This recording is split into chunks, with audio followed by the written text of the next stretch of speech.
Dibantu Jokowi, Ganjar bisa kudeta PDIP. Dibantu Jokowi, Ganjar bisa kudeta PDIP.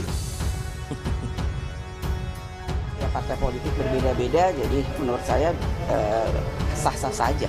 Ada nama kader PDIP yang muncul itu bagaimana?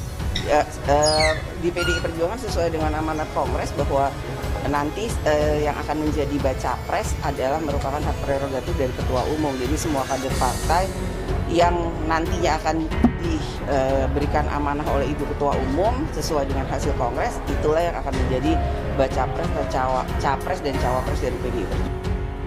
Saya ingin komentar dua hal ya. Pertama, statement Presiden Jokowi itu bersayap. Satu sisi minta relawannya ojo besusu, tidak buru-buru menentukan sikap politik. Tapi pada saat yang bersamaan Jokowi menyebut sekalipun ada orangnya di sini, itu kan clue yang cukup jelas. Hanya ada Ganjar Pranowo di situ yang kemudian selalu digadang menjadi capres 2024. Publik sudah tahu semua, Sofi. Ini sudah terang benderang bahwa relawan Jokowi dalam banyak hal memang sudah melakukan kerja-kerja politik mendukung Ganjar. Bahkan kalau kita mau jujur, yang sering membuli Puan Maharani itu adalah teman-teman yang dulu juga mendukung Jokowi ya. Itu yang pertama. Itu harus diakui. Oke, yang kedua, saya catat. yang paling penting adalah memang dalam data statistik yang kita miliki dalam berbagai survei yang kita lakukan sejak tahun lalu, memang menunjukkan bahwa basis pemilih yang beririsan dengan pemilih Jokowi itu memang otomatis memilih Ganjar Pranowo. Jadi memiliki suasana batin yang sama ya. Irisan pemilih yang sama inilah yang kemudian memungkinkan Ganjar Pranowo sekalipun tidak dideklarasikan oleh para pemilihnya, tidak dideklarasikan oleh para relawannya, memang dalam banyak hal sudah banyak didukung ya. Jadi relawan ini memiliki daya tonjok yang cukup luar biasa, karena kerja politiknya juga berjejaring hampir sama dengan partai politik. Tapi memang yang harus menjadi perhatian terus seperti Bang Noel ini, tentu untuk melewati tiket golden yang emas tiket itu tentu saat ini memang butuh kerja yang cukup keras ya. Karena kita tahu bahwa Mbak Puan dalam setahun ini juga melakukan kerja-kerja politik yang saya kira cukup luar biasa ya. Bukan hanya atribut yang bermunculan di mana-mana, tapi juga turun ke bawah, juga statement-statement terkait dengan politik. Itu adalah bentuk keseriusan di mana tiket emas itu tidak mungkin secara otomatis akan diberikan hanya kepada kandidat yang memiliki elektabilitas tinggi seperti Ganjar Pranowo.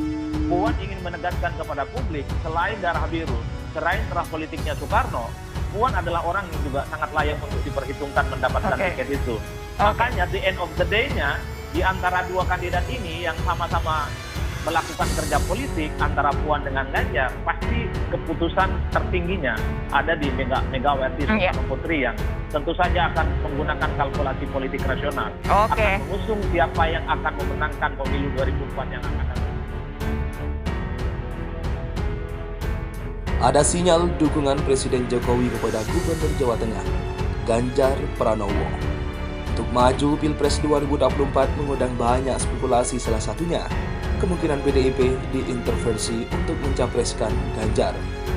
Direktur Center for Budget Analysis CBA Ucok Sky Kadafi menilai kemungkinan tersebut terbuka mengingat secara internal PDIP Ganjar dikesankan tidak disukai. Sementara terdapat spekulasi adanya kekuatan eksternal yang mendorong ex-pimpinan Komisi 2 DPR itu nyapres. Jadi kalau memang susah, Ganjar jalan satu-satunya dibantu Jokowi.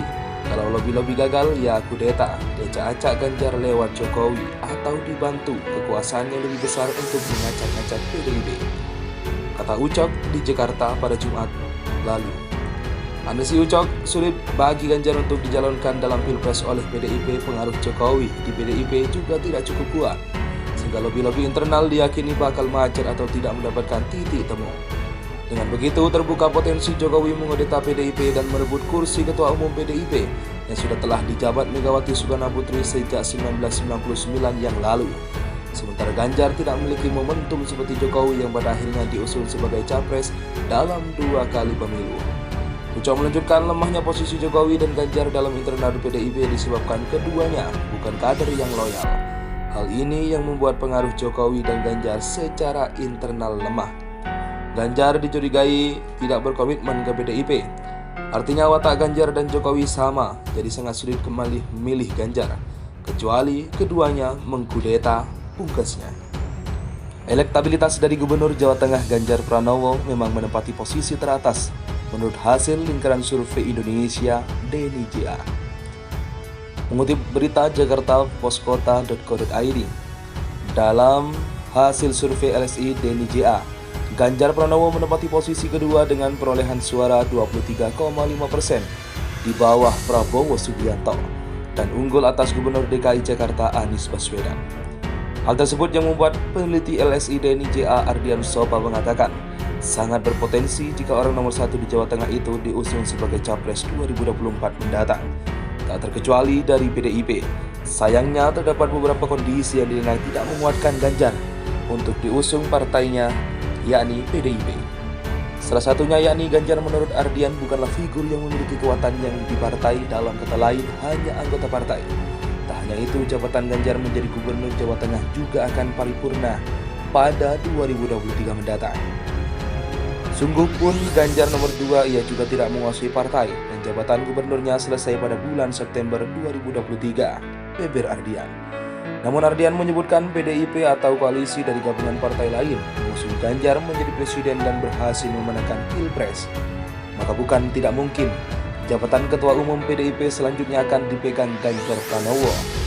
Jika ia menjadi calon presiden dari PDIP dan terpilih sebagai presiden, Ganjar potensial pula menjadi Ketua Umum PDIP setelah Megawati, ujarnya. Akan tetapi menurut Ardian, kondisi tersebut diperkirakan menjadi kekhawatiran bagi para elit PDIP yang tetap menginginkan kalau Ketua Umum partai dipegang dari keturunan Soekarno. Ini juga dikhawatirkan para elit PDIP yang tetap inginkan Ketua Umum PDIP dari terah Soekarno, ucap dia. Hanya saja jika PDIP mengusung Puan Maharani sebagai capres yang notabene-nya merupakan putri dari sang Ketua Umum Megawati Soekarno Putri, sekaligus cucu dari Soekarno, diyakini Ardian Puan belum dapat mendongkrak perolehan suara di Pilpres. Hal itu terbukti dari hasil survei LSI di mana elektabilitas Puan Maharani hanya mendapatkan 2,0% suara dengan tingkat kesusahan hanya 53,4% dan keterkenalan hanya 66,8%. Sungguh pun Puan sebagai tokoh utama terah Soekarno yang memegang tiket dari PDIP, tetapi elektabilitasnya sebagai capres belum meyakinkan, kata Ardian. Partai politik berbeda-beda, jadi menurut saya sah-sah saja. Ada nama kader PDIP yang muncul sebagai Di PDI Perjuangan sesuai dengan amanat Kongres bahwa nanti yang akan menjadi baca pres adalah merupakan hak prerogatif dari Ketua Umum. Jadi semua kader partai yang nantinya akan diberikan amanah oleh Ibu Ketua Umum sesuai dengan hasil Kongres, itulah yang akan menjadi baca pres dan cawapres dari PDI.